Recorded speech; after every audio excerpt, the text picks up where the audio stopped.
ہماری دنیا کا 75% حصہ پانی جبکہ 25% حصہ خشک زمین ہے، لیکن حیرت کی بات یہ ہے کہ اس 25% زمین کو بھی آج تک پورا کسی نے بھی نہیں دیکھا ہے۔ ایک ایسٹیمیٹ کے مطابق زمین کا آدھے سے بھی زیادہ حصہ ایسا ہے جس کو آج تک ایکسپلور نہیں کیا گیا۔ ارتھ کا یہ ان ایکسپلورڈ حصہ اصل میں آرکٹک ریجن، گھنے خوفناک جنگلات، بادلوں سے باتیں کرنے والی خطرناک پہاڑیاں اور دور دور تک پھیلے ریگستان ہے، جہاں پر انسان کا جانا کافی زیادہ مشکل مانا جاتا ہے۔ لیکن جو بھی ہے، ہمیں کم از کم یہ معلوم تو ہے کہ ان جگہوں پر آخر ہے کیا۔ پر آپ کو یہ جان کر حیرت ہوگی کہ ارتھ کا سب سے بڑا حصہ ایسا ہے جس کے بارے میں انسان لگ بھگ کچھ بھی نہیں جانتا، اور وہ حصہ ہے سمندر۔ اس سمندر کے بارے میں انسان صرف اور صرف 5% جانتا ہے۔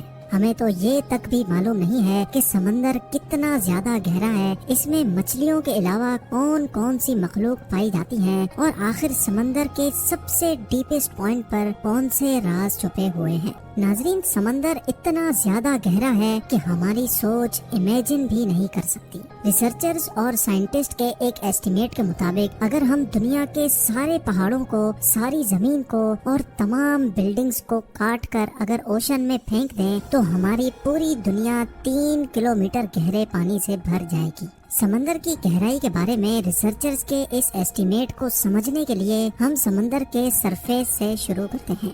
اوشن کے سرفیس سے 40 میٹر نیچے تک کا ایریا وہ ہے جہاں تک اسکوبا ڈائیورز کو جانا الاؤڈ ہوتا ہے۔ اس کے بعد 93 میٹرز کی گہرائی پر فیمس برٹش شپ لوسیٹانیا کا ملبہ ملا تھا، جو 1950 میں ڈوب گئی تھی۔ اس سے تھوڑا سا ہی آگے 100 میٹر کی گہرائی ڈائیورز کے لیے انتہائی ڈینجرس ہوتی ہے۔ اس پوائنٹ پر ڈیپ سی ڈائیورز اگر احتیاط نہ کریں تو پانی کے پریشر سے ان کی باڈی کے ڈفرینٹ حصے کام کرنا چھوڑ دیتے ہیں۔ لیکن اس سب کے باوجود بھی ہربرٹ نچ نامی آسٹریلین فری ڈائیور نے 214 میٹر کی گہرائی تک ڈائیو کر کے ورلڈ ریکارڈ قائم کیا تھا، اور ہربرٹ نے یہ پورا ریکارڈ صرف ایک سانس میں بنایا تھا۔ یہاں سے اور نیچے جائیں تو 332 میٹرز کی گہرائی پر ہمارے پاس اسکوبا ڈائیونگ کا ورلڈ ریکارڈ موجود ہے، اور یہ ورلڈ ریکارڈ ایجپٹ سے تعلق رکھنے والے احمد گبر نے بنایا تھا۔ اگر احمد مزید 111 میٹرز نیچے جاتا تو یہ گہرائی بنتی ہے 443 میٹرز، اور یہ گہرائی اتنی ہی ہے جتنی نیو یارک کی ایمپائر اسٹیٹ بلڈنگ اونچی ہے۔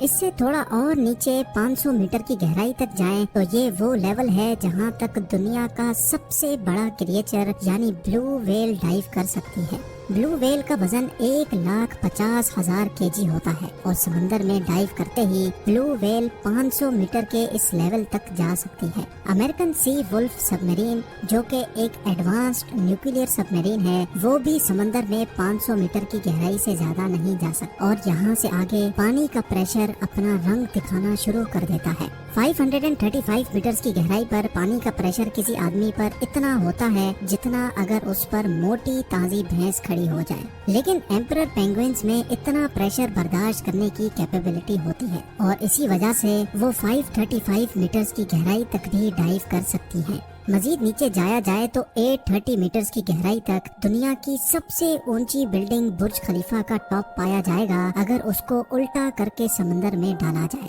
یہ سمندر کا وہ پوائنٹ ہے جہاں تک سورج کی روشنی پہنچ سکتی ہے، لیکن تھوڑا اور نیچے جائیں تو 1000 میٹرز کی گہرائی پر سمندر کا وہ حصہ شروع ہو جاتا ہے جس کو اسکیری زون کہا جاتا ہے۔ یہاں سے نیچے سورج کی روشنی نہیں پہنچ سکتی، اور ہر طرف صرف اندھیرا ہی اندھیرا پایا جاتا ہے۔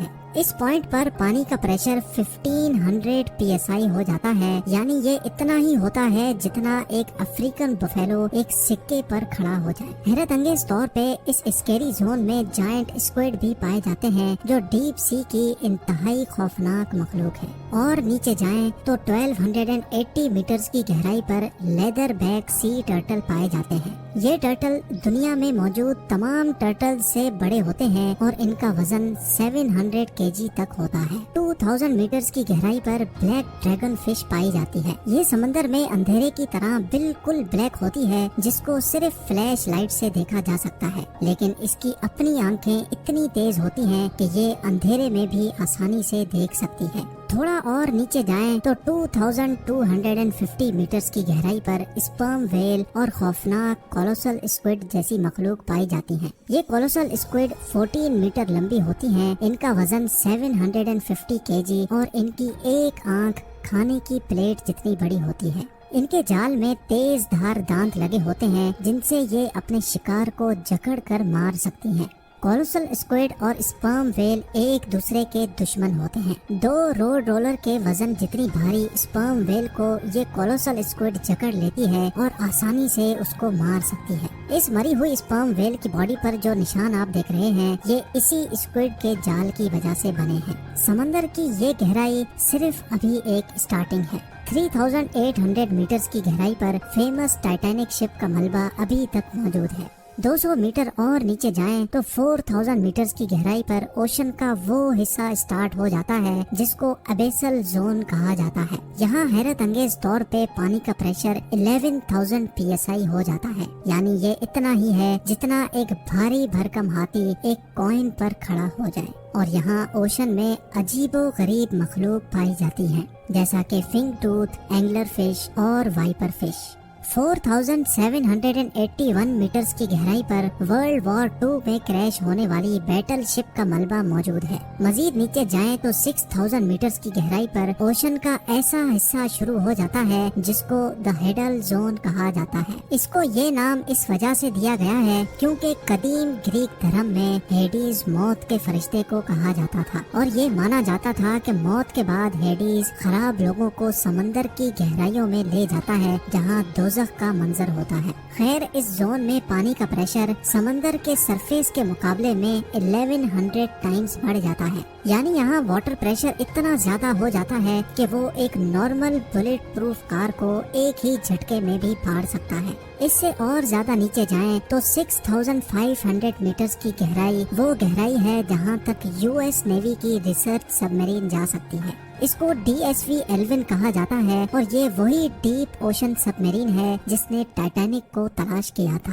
8848 میٹرز کی گہرائی پر ماؤنٹ ایوریسٹ کا ٹاپ آ سکتا ہے اگر اس کو الٹا کر کے اوشن میں ڈالا جائے۔ اس کے بعد 10898 میٹرز کی گہرائی پر وہ جگہ آ جاتی ہے جہاں تک 2012 میں جیمز کیمرون اپنی سب میرین میں گیا تھا، لیکن 1960 میں ڈان والش اور جاک پیکارڈ نامی 2 لوگوں نے اس سے بھی زیادہ گہرائی میں جانے کا ریکارڈ بنایا تھا۔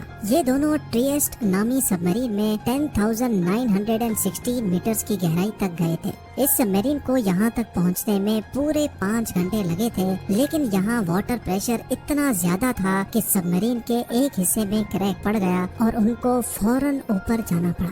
اوشن میں مزید نیچے جائیں تو 10,972 میٹرز کی گہرائی اتنی ہی ہوتی ہے جتنا اونچا ایک کمرشل پلین فلائی کرتا ہے۔ جہاز کی ونڈو سے نیچے زمین کی طرف دیکھنے پر اونچائی کی جو فیلنگ آتی ہے، بس سمندر کا یہ حصہ اتنا زیادہ ہی زمین کے نیچے ہے۔ اور آخر میں جس گہرائی تک انسان جا پایا ہے یہ گہرائی کمرشل ایئر لائن کی اونچائی سے بھی زیادہ ہے جو تقریباً 11,000 میٹرز بنتی ہے۔ سمندر کے اس پوائنٹ تک جانے والا شخص فارمر نیول آفیسر وکٹر ویسکوو ہے۔ وکٹر نے یہ کارنامہ deep sea submersible limiting factor میں بیٹھ کر اکیلے انجام دیا تھا۔ سمندر کی یہ جگہ چیلنجر ڈیپ کے نام سے جانی جاتی ہے جو گوام آئیلینڈ سے 300 کلومیٹرز دور ہے۔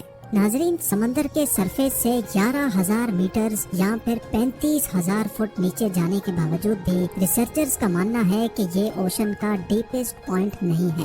یہ صرف وہ پوائنٹ ہے جہاں ابھی تک انسان جا پایا ہے، اور ابھی تک انسان نے اوشن میں جو کچھ بھی دیکھا ہے، جہاں کہیں بھی گیا ہے، وہ اوشن کا صرف 5% حصہ مانا جاتا ہے۔ یعنی اوشن کے 95% حصے میں کون کون سی مخلوق پائی جاتی ہیں، وہاں پر کون سے راز پوشیدہ ہیں، یہ ابھی تک کسی کو بھی معلوم نہیں ہے۔